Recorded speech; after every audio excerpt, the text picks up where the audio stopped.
ছেলের ছাগলকাণ্ডের পর হদিস মিলছে না জাতীয় রাজস্ব বোর্ডের সাবেক সদস্য মতিউর রহমানের। দুর্নীতির অভিযোগ আর একের পর এক প্রশ্নবিদ্ধ সম্পদের খোঁজের পর প্রকাশ্যে দেখা মিলছে না তার। নতুন কর্মস্থলে যোগদান নিয়েও রয়েছে ধোঁয়াশা। আরও জানাচ্ছেন কাজী ফয়সাল। জাতীয় রাজস্ব বোর্ডের সাবেক সদস্য মতিউর রহমান কোথায় তা নিয়ে ধোঁয়াশা কাটছেই না। ধানমন্ডি ৮ নম্বর সড়কের এই বাড়ির পঞ্চম তলায় নিজ ফ্ল্যাটে থাকতেন মতিউরের দ্বিতীয় স্ত্রী শাম্মিয়া আখতার শিবলি এবং দুই ছেলে ইফাত ও ইরফান।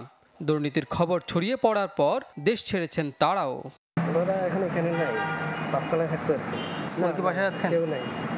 এদিকে ঈদের ছুটির পর বদলি হওয়া দপ্তর অর্থ মন্ত্রণালয়ের অভ্যন্তরীণ সম্পদ বিভাগে যোগদান নিয়েও রয়েছে ধোঁয়াশা।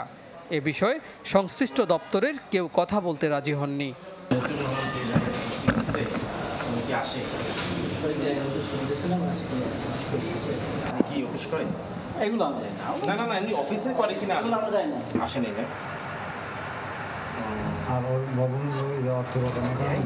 বিষয়টিকে শাস্তিযোগ্য অপরাধ বলছেন সাবেক এই সচিব। 24 ঘন্টার মধ্যে তার যোগদান করা বাধ্যবাধকতা ছিল। এখন উনি যোগদান যদি না করে থাকেন, যেটা আমরা জানতে পারছি মিডিয়ার মাধ্যমে যে উনি যোগদান করেননি এখনো, তাহলে এটা তার একটা অপরাধ হয়েছে। এই জন্য তাকে সেই আইন অনুযায়ী তার বিরুদ্ধে এখন ব্যবস্থা গ্রহণ করতে পারে কর্তৃপক্ষ। দুর্নীতি একটি মানসিক রোগ বলে মন্তব্য তার। এবং দুর্নীতিতে পঙ্কিলতায় নিমজ্জিত হওয়া একটা মানসিক রোগ, এবং এইসব রোগের চিকিৎসা হলো একটাই, তাদের ধরা, তাদের ব্যাপারে মামলা করা। কাজী ফয়সাল, চ্যানেল 24, ঢাকা।